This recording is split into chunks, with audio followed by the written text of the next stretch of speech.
Bonnie Jordan insists over and over to anyone who will listen that her sister Wendy, 39, was not a prostitute.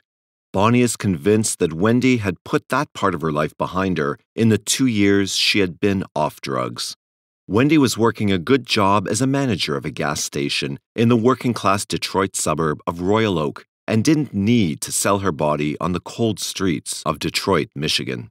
She may have been that in the past when she was doing drugs, Bonnie admitted, but not when she died. Wendy had been clean for 2 years, she added. The new millennium started on a tragic note for the Jordan family. They had last seen Wendy at about 9 p.m. on New Year's Day when she left them at home and said she was going out. Wendy never returned, and the family learned 2 days later that the former addict's body had turned up in the dirty water of the Rouge River in Dearborn Heights, an industrial area of Detroit known more for its automobile plants than anything else. Clearly, Wendy Jordan had met with foul play. She had been strangled, and her lifeless body had been thrown from a bridge into the water. In a strange twist, police would learn too late that they had been closer than they ever would have thought to Jordan's killer. And if the red tape of bureaucracy had not slowed their investigation, authorities might have been able to apprehend a murderer before he had the chance to kill again. As it stands now, however, a cautious Wayne County prosecutor's office allowed the killer to remain on the loose and enabled him to slay 3 more women, authorities said. Detroit area police are convinced that the man they now have in custody is responsible for those 4 killings, plus the murder of another reputed prostitute in December 1999. But John Eric Armstrong's list of killings could spread far beyond the city limits of Detroit, or even the continental United States. For when authorities first collared Armstrong after a number of prostitutes reported that a man fitting his description had been attacking them for weeks, the 26-year-old former Navy seaman admitted to as many as 30 murders in countries such as Thailand, Singapore, Korea, Israel, and Hong Kong. Detroit police believe Armstrong's spree might have begun 8 years before when he joined the Navy in Raleigh, North Carolina. The police and the FBI were trying to match a list of Nimitz ports visits between 1992 and April 1999, when Armstrong was discharged from the military, with a list of unsolved killings in cities across the world. They believed they could link Armstrong to the Detroit slayings and to 3 in Seattle, 2 in Hawaii, 2 in Hong Kong, and 1 each in North Carolina, Thailand, Singapore, and Virginia. Other slayings may have included prostitute strangulations in Japan, Korea, and Israel, police said. If these killings turn out to be true, and there is some evidence that Armstrong's list of victims is not nearly as long as he says, then the strawberry blonde-haired, baby-faced 300-pound aircraft refueler could be one of the most well-traveled serial killers in history. The prostitutes who worked the streets on Detroit's hardscrabble southwest side were scared. Since the late spring, there had been a John on the prowl who liked to play rough. A couple of hookers had been picked up by the guy in the dark late-model SUV and barely escaped with their lives. The man looked innocent enough, but he had issues with women who sold it for money. He had tried to choke them, and he talked about his hatred of prostitutes while trying to strangle 2 of them. Prostitutes make easy targets for killers and sexual sadists, psychologists say. James Fox, a criminal justice professor at Northeastern University in Boston, told the Detroit Free Press that such women are commonly attacked. "They are the most common target," Fox said. "They are women who get into cars and find themselves at the mercy of strange men. For the killer, it is psychologically easier to kill them because he already views them as worthless sex machines who exist only to give pleasure." The working girls were scared, but that didn't stop Kelly Hood from continuing to sell herself on the streets. She no longer had a choice. The drugs crack and heroin were her masters now, and she only knew one way to make enough money to satisfy her need. Hood had come down to Detroit from Muskegon, a northern Michigan town that, despite its smaller size, seemed to have a lot of the same problems that plague the larger urban centers. Beneath its attractive appearance, Muskegon has more than its share of poverty, and like a lot of Michigan cities that survive on the generosity of the tourists, the city on Lake Michigan changes in fits and starts depending on the economic cycles. Kelly didn't come to Detroit to be a prostitute and a drug addict. She moved to the big city after meeting her future husband, who worked on the line at the Chrysler auto plant. They lived in a nice house in a working-class neighborhood in Detroit and settled down to raise their family. The 3 children came in quick succession. But something changed in Kelly, and along with a friend, she became a user of crack cocaine and heroin, chasing the dragon in street parlance.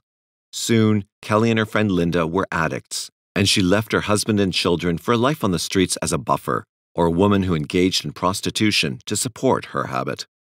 It was cold that night, but it wasn't too cold for a crack addict to be out on the streets, and it wasn't too cold for the man in the black Jeep to be out trying to satisfy his own demon. Like Hood, the man was not a native to the Motor City, but, unlike her, he had only recently arrived in town after a nondescript Navy career. In the waning hours of the night, he prowled the dark city streets. Driving down Michigan Avenue, the man spotted Kelly Hood standing beneath the street lamp, her fake rabbit fur jacket pulled up high around her ears in contrast to the short skirt she wore. The man's demon spoke to him, and he pulled the Jeep to the side. She was the one. There was still one rational part of his mind left, and the man argued with himself about whether to stop or not. This was different than the other times. He was soiling his own nest here. This wasn't any 3-day furlough. He lived here, and that meant he could get caught. The demon inside his head laughed. Hadn't he gotten away with it before? Hadn't the police tried to trap him into admitting he killed that other woman, and hadn't he managed to throw them off? "How's it going?" Hood said to the man, snapping him back to reality. "Want a party?" she asked. He said nothing as he leaned over and opened the door. The dome light flicked on, and in the dim light, Kelly Hood got a good look at the last face she would ever see. The man was young, but his hairline was already receding. He wore glasses, and he sported a 3-day growth of blonde beard. He was a big man, nearly 300 pounds, but built like a power forward. The two of them haggled for a moment about the particulars of their transaction, and, satisfied that the man wasn't a cop, Hood got into the Jeep. The inside of the Jeep was warm and inviting, and Hood directed the man to drive about a block away and turn down an alley. Without comment, he did so. He pulled the Jeep far into the alleyway and took it out of gear.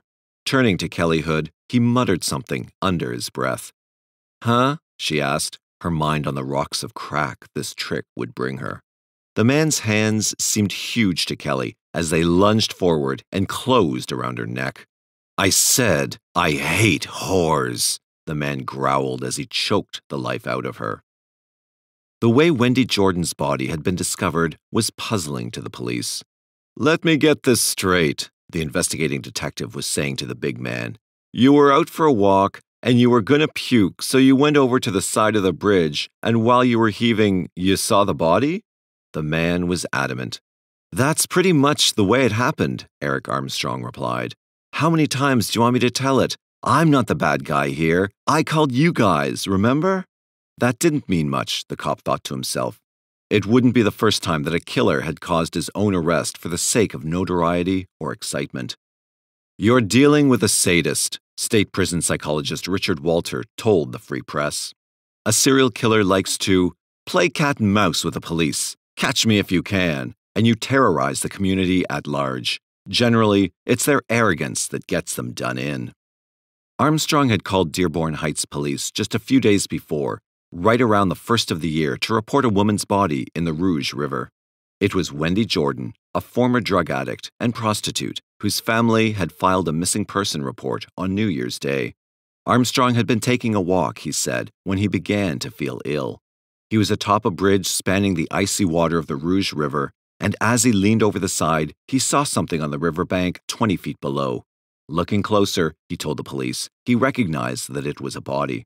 That was when he dialed 911 and summoned the authorities. Wendy Jordan had been strangled, a preliminary examination revealed, and there was some evidence of a struggle. She had recently had sexual intercourse and a semen sample was taken. It would go a long way toward helping the authorities confirm the identity of her killer. Not only were police a little skeptical about Armstrong's account of how he found the body, but they would also later find additional witnesses who said they saw Armstrong on the bridge before he claimed he happened upon the scene. He was an oddball, Royal Oak Police Sergeant James Saratowski told the press. Armstrong vehemently denied having anything to do with Jordan's death, but sometimes when investigators were going over his story and pointing out where it diverged from known facts, Armstrong would hang his head and close his eyes, Saratowski said. He'd never admit to anything, but he wouldn't argue either, he said. Other officers on the case had already begun to investigate Armstrong. He hadn't been in town that long, having just been discharged from the U.S. Navy. He had been working as a refueler at Detroit's Metro Airport, putting the skills he had learned in the Navy to work. Prior to taking that job, Armstrong had been a security guard in Novi, a well-to-do suburb north of Detroit, and a clerk at a Target store. Police talked to Armstrong's neighbors, who could shed little light on the newcomer. The only suspicious activity anyone could report was the day Armstrong left about 5 a.m. and returned an hour later. What day was that? The neighbor was asked. It turned out to be New Year's Day, the date Wendy Jordan was killed. The authorities decided to put a little pressure on Armstrong to see how he would fare. They tipped their hand a little. We're going to be watching him, they told one neighbor. If he leaves with a lot of luggage, please give us a call. Police continued to watch Armstrong, and he complained to neighbors that they were harassing him. There was some physical evidence available to investigators working on the Jordan homicide. They had what was presumably the killer's DNA, and the medical examiner's office had found tiny fibers on Jordan's clothes that probably came from a vehicle she had been in shortly before she was dumped in the river. Tests were in the works to try to identify which type of vehicle, but without something to match them to, identifying a suspect would be difficult. On the theoretical side, investigators' instincts continued to point them in Armstrong's direction. He didn't look like a killer, sure, but that didn't mean anything. There were just a number of things in his past that looked suspicious. Take that last run-in with the police, one detective said as he and his partner were revisiting the Rouge River crime scene one more time. The Dearborn Heights police had run a computer check on Armstrong and found out that he had been investigated for filing a false police report in Novi. Novi police told them Armstrong had placed a 911 call from his job as a security guard in early November to report that he had been attacked while breaking up a robbery. Investigating officers found Armstrong bleeding from superficial wounds to the face and arms. The officers immediately suspected something was amiss, and it didn't take Armstrong long to admit that he had cut himself with a scalpel and fabricated the whole story. Apparently, he just wanted to attract attention to himself, something sensational, which seems to be part of his makeup, said Novi Police Chief Doug Schaefer. The fake report cost Armstrong his job. Investigators paid a visit to Armstrong at home, and he consented to allow them to gather fibers from his car and to give them a blood sample. The officers quickly shipped the samples off to the state police crime labs in Lansing, Michigan, and waited for the results. Armstrong wasn't going anywhere, they theorized, and at the time, authorities had no reason to believe he was involved in anything other than Jordan's murder. What they didn't know was that Monica Johnson of Detroit, the 31-year-old prostitute whom police found unconscious and barely alive near Interstate 94, had also been intimate with Armstrong. Johnson, a mother of 4, would die at Ford Hospital in Detroit before talking to authorities.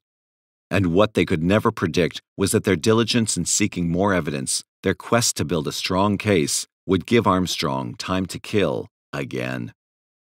Armstrong's neighbors, who had known him as a quiet, unassuming man for almost a year, had no reason to suspect anything was amiss.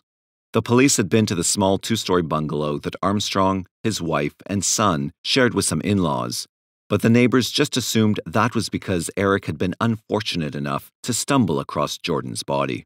He told me he felt the police were harassing him, one neighbor told the Detroit News, but none of us suspected anything.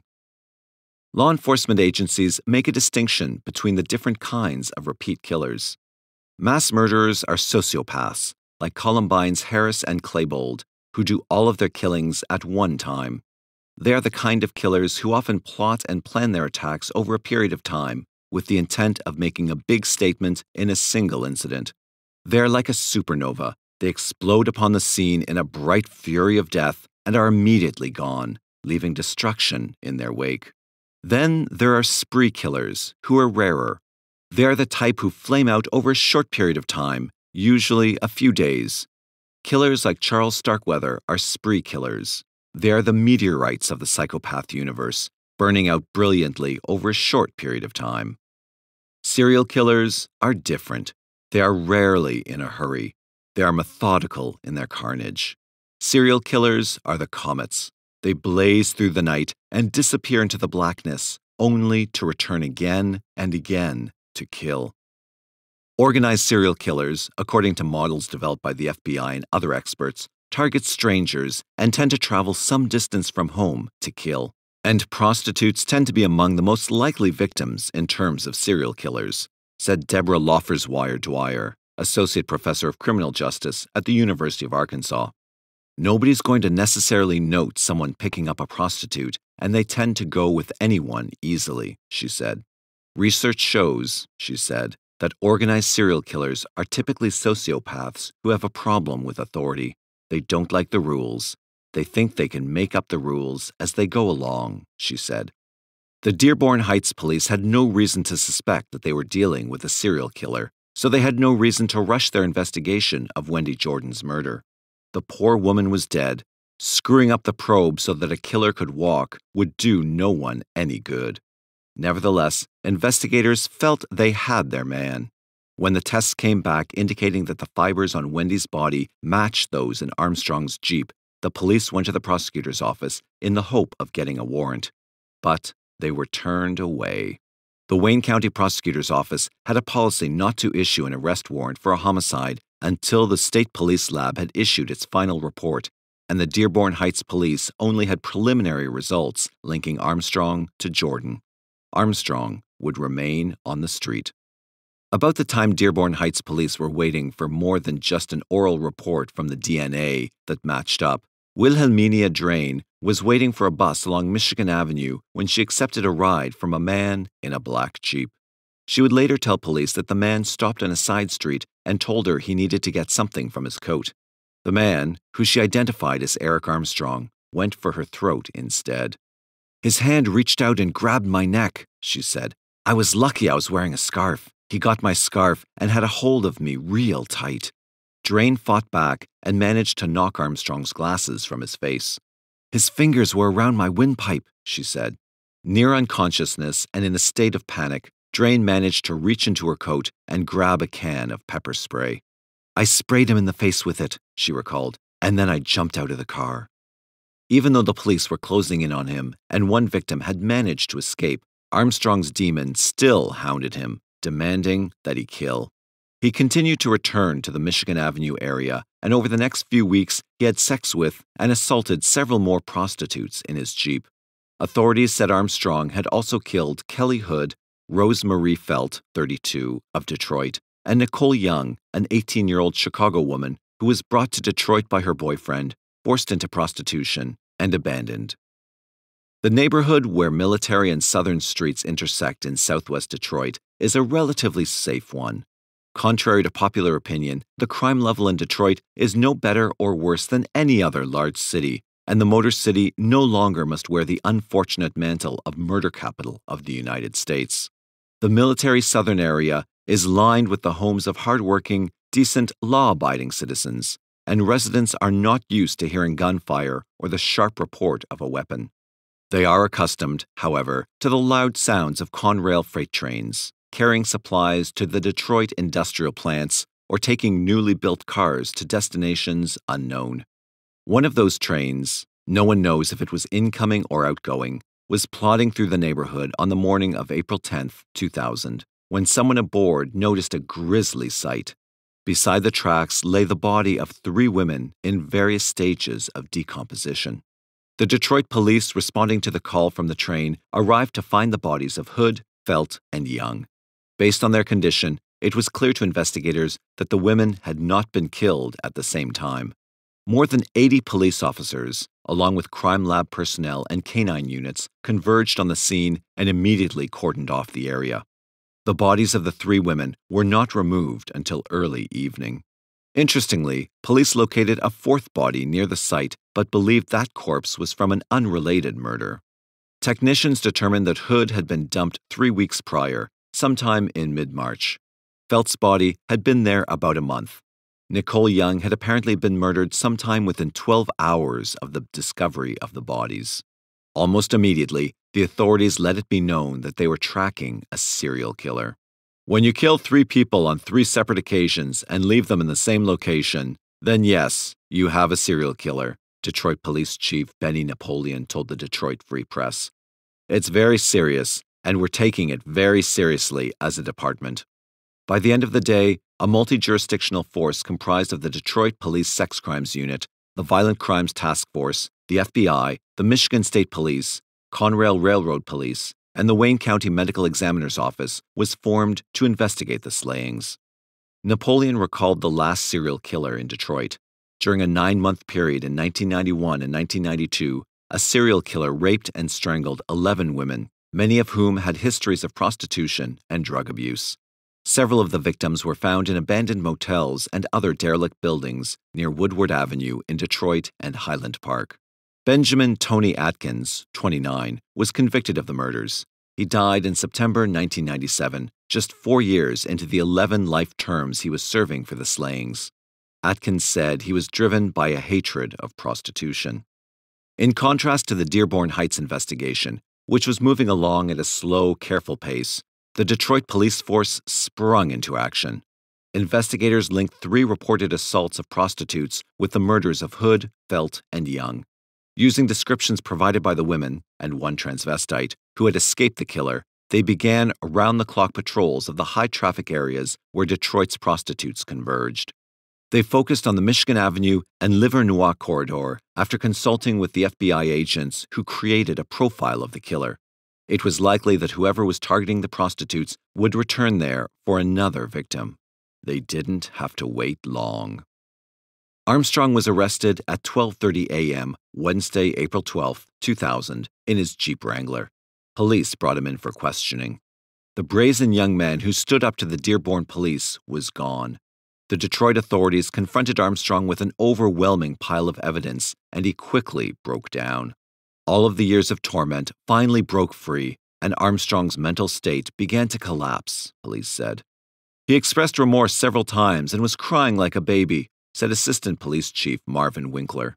Basically, he told us he'd either killed or tried to kill every prostitute he'd ever had sex with.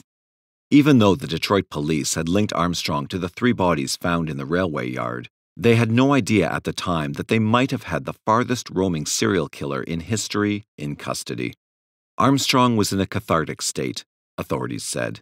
His confession, which began shortly after he was arrested, was like a litany of horror. Dates, details, events, killings, assaults, all came spewing out in a torrent. Armstrong told police about killings in Washington State, in Hong Kong, Thailand, in Hawaii, and the Middle East. In Seattle, he said, he killed a man after an argument. He killed 2 prostitutes there as well, according to initial police reports. Another prostitute was murdered in Spokane, he told them. All in all, Armstrong, between his arrest Wednesday and arraignment Friday, shared details about as many as 30 killings. In Norfolk, Virginia, Armstrong's confession revitalized at least one stalled murder investigation. The body of a 34-year-old woman was found in Norfolk on March 5, 1998, 4 days after the Nimitz docked at its home port, Newport News, 12 miles away. Lynette Hillig, who had a string of prostitution arrests, was discovered behind a bingo parlor. She may have been sexually assaulted, authorities said. Armstrong reportedly told investigators that he had strangled the woman in Virginia and driven over her body with his Jeep. Once he began to talk, he was freely giving very intimate details about the case, said Detective James Hines of the Wayne County Sheriff's Office. His demeanor was shifting quite often from being calm to irritable to sometimes sad. Hines also told the Detroit Free Press that Armstrong described in great detail each of the killings, giving details only the killer would know. His mood would fluctuate from calm to an appearance of anger, but the anger didn't appear to be sincere, Hines said. When the story broke that Detroit police had arrested a man who may have used the aircraft carrier Nimitz, the largest sailing vessel in the world and one of the most powerful weapons of war ever conceived, as his means to travel the world to kill, The Detroit Police Department was inundated with contacts from around the globe. "There's a bunch of people I've never seen before in our office," said Detroit Police Sergeant Arlie Lovier, who had been interrogating Armstrong. The FBI, the Office of the U.S. Naval Criminal Investigative Service, and police officials from Washington state all joined in on the investigation. Authorities from the Far East reopened cases in hopes of finally solving some of their unfinished investigations. Agents in 38 FBI foreign offices began probes into unsolved killings. Almost as quickly as they began to promote the idea of a globe-trotting serial killer, authorities began to back away. "There are gaps in his timeline we're concerned about," said one Detroit police commander. "Nothing outside of Michigan has been confirmed yet." Investigators were looking at Armstrong's life, trying to find a clue to what might have set him off. Predictably, the reports that came in painted the picture of seeming normality on the surface of Armstrong's life. "He was a very smart boy," said a schoolmate of Armstrong's. "You would never have thought he would do the things he is accused of doing," said another acquaintance. "He was a basic high school student. He tried to fit in with everyone else." The district attorney in Armstrong's hometown of New Bern, North Carolina, was hard-pressed to identify Eric Armstrong. "Some folks grow up and leave a footprint," said David McFadden. "He was just someone that didn't leave a footprint." Shipmates recalled a quiet man known as Opie, who was the kind of man mums want their kids to meet. While there are conflicting reports as to what Armstrong's job was on the Nimitz, he's been described in various reports as a mechanic and a barber. His tour of duty aboard the ship was unremarkable. In fact, he seemed to excel as a sailor. "I just can't believe this guy would do something like that," said Yun Estevez of Bremerton, who was Armstrong's chief petty officer aboard USS Nimitz from 1994 to 1997. "He was my sailor of the month at one time," he said. "This guy had an unblemished record aboard the ship when he was working for me." Armstrong's wife, pregnant with their second child, didn't believe her husband could be responsible for these killings, authorities said. "She's in extreme denial," Hines said. "Apparently, she didn't want to hear what I had to say." Hines had to hang up on Katie Armstrong after a minute-long conversation when she wouldn't stop yelling. "She was a very loud and rambunctious woman," he said. In the Wayne County Jail, Armstrong had been held in the Psychiatric Observation Unit, where he was under closer than normal scrutiny. In his sole appearance in court, a clearly distraught Armstrong was quiet and contrite. His only comment to the media was a mumbled, "Sorry." Meanwhile, authorities around the world were tracking down leads, trying to determine if Armstrong's story was true. They were hampered in many places by poor records-keeping or unsophisticated investigations. For his part, Armstrong's attorney doubted that his client had left a string of bodies across the globe. "He is a very distraught and very disturbed young man who has emotional problems that emanated many, many years ago," said the lawyer. "You will see that some of it arise out of his compassion," said attorney Robert Mitchell. "It's quite a story, quite a story." Wayne County Assistant Prosecutor Elizabeth Walker looks at compassion differently. "I have enough people I have real compassion about. 5 are dead, and 3 got away," she said. For the friends and family of the victims, there was little solace in knowing that the man accused of these killings was in custody. "Think about all the other sisters and wives," said Kelly Hood's younger sister. "Not everyone has a perfect life, but they all had families somewhere. I'm still numb about it," she went on. "My sister had a good husband and a good family. She always had a heart of gold." In a 2-week trial in March 2001, John Eric Armstrong, 27, was convicted of first-degree murder for the death of Detroit prostitute Wendy Jordan. Armstrong, the former Navy sailor who admitted killing prostitutes all over the world as he served on the USS Nimitz, was sentenced to life in prison without the possibility of parole. In the end, Armstrong's insanity defense was undermined by forensic evidence. His semen was found in Jordan's body, and fibers from her clothes were found in his Jeep. Prosecutor Elizabeth Walker alleged in her opening statements that Armstrong solicited Jordan for sex, strangled her in his vehicle, and then dumped her body from a bridge over the Rouge River in Dearborn Heights, a Detroit suburb. She presented forensic evidence tying him to the crime, as well as a tearful, rambling taped confession Armstrong gave to police during his initial questioning. Armstrong reported Jordan's body floating in the river and asked passers-by to call the police. he came under scrutiny almost immediately when aspects of his story to police sounded strange. Armstrong said he had stopped on the bridge to vomit because he was nauseous, but observers said his attempts to purge himself looked fake. While the Dearborn Heights police focused their investigations on the sailor, he killed 4 more times in the Detroit area, prosecutors alleged. In his defense, Armstrong's attorney presented testimony from Armstrong's wife, who said her husband was only gone for a few minutes the night of Jordan's murder. Attorney Robert Mitchell also questioned whether Armstrong's confession was coerced. He is heard on tape repeatedly asking to leave and to be with his wife and son. Mitchell said Armstrong's rural upbringing made him easy for Detroit police to manipulate. Had he been from Detroit, he would not have weakened to their intimidation, Mitchell said in his opening statement.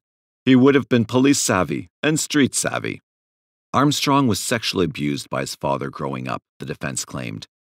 Because of that trauma, a defense expert witness said, Armstrong suffers from nightmares, hallucinations with images of his father, chronic depression, alcoholism, personality disorder, and intermittent explosive disorder.